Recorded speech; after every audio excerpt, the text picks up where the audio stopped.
Bismillahirrahmanirrahim. Assalamualaikum warahmatullahi wabarakatuh. InsyaAllah saya bersama rakan-rakan saya akan membentangkan tajuk konsep tauhid dan kepentingannya dalam kehidupan manusia. InsyaAllah. Konsep tauhid iaitu definisi tauhid dan nama-nama lain bagi tauhid. Definisi tauhid pada bahasa iaitu hukuman dan pengetahuan tentang sesuatu itu. Manakala istilah iaitu mengesakan Tuhan yang disembah menerusi pelaksanaan ibadah beserta iktikad tentang keesaannya dari segi zat, sifat dan juga perbuatan. Tuhan yang berhak disembah adalah Allah Subhanahu Wa Taala. Nama-nama lain bagi tauhid iaitu akidah, iman, as-sunnah, usuluddin dan fiqh al-akbar. Okey, seterusnya kita teruskan dengan nas-nas Al-Quran tentang tauhid.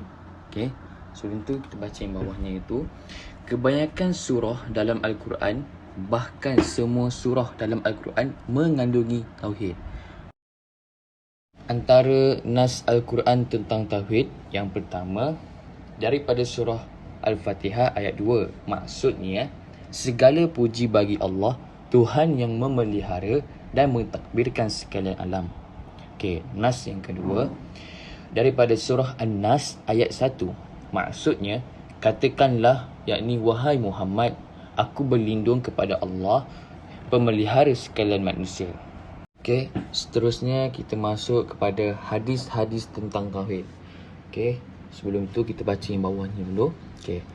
Rasulullah SAW mengangkat kedudukan tauhid dan sangat mengambil berat tentangnya. Perkara tersebut berlaku secara terus-menerus dalam kehidupan baginda SAW sehingga ketika hampir wafat. Antara hadis tentang tauhid ialah yang pertama, dalam hadis riwayat Aisyah dan Ibnu Abbas menjelaskan, Rasulullah SAW bersabda, maksudnya Allah melaknat golongan Yahudi dan Nasrani. Mereka menjadikan kubur-kubur para nabi mereka sebagai masjid. Hadis riwayat Bukhari.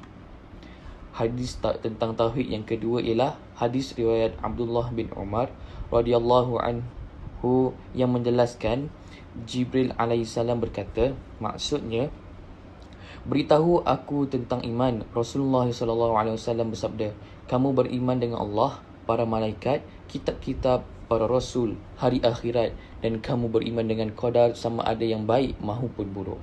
Hadis riwayat Muslim. Seterusnya kita pergi kepada kepentingan tauhid. Untuk menegakkan tauhid, Allah SWT menciptakan manusia, jin dan mengutuskan para rasul. Seterusnya, tauhid adalah fitrah yang Allah SWT ciptakan manusia. Kepentingan tauhid yang ketiga, tauhid adalah titik tolak perjanjian Allah SWT dengan anak cucu Nabi Adam alaihi salam. Seterusnya, tauhid adalah seruan yang dilakukan oleh para rasul. Tauhid juga adalah punca Allah SWT menurunkan kitab. Di samping itu, tauhid adalah syiar Islam. Dan yang terakhir, tauhid hak yang wajib dilaksanakan manusia kepada Allah Subhanahu Wa Taala. Okey, seterusnya kita pergi kepada pembahagian tauhid.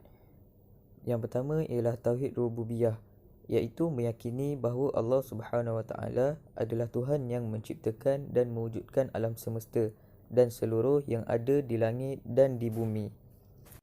Seterusnya ialah tauhid uluhiyah, iaitu ditujukan kepada Allah Subhanahu Wa Taala semata-mata dalam apa jua bentuk ibadah, ketaatan, keyakinan, permintaan, penyembahan dan sebagainya.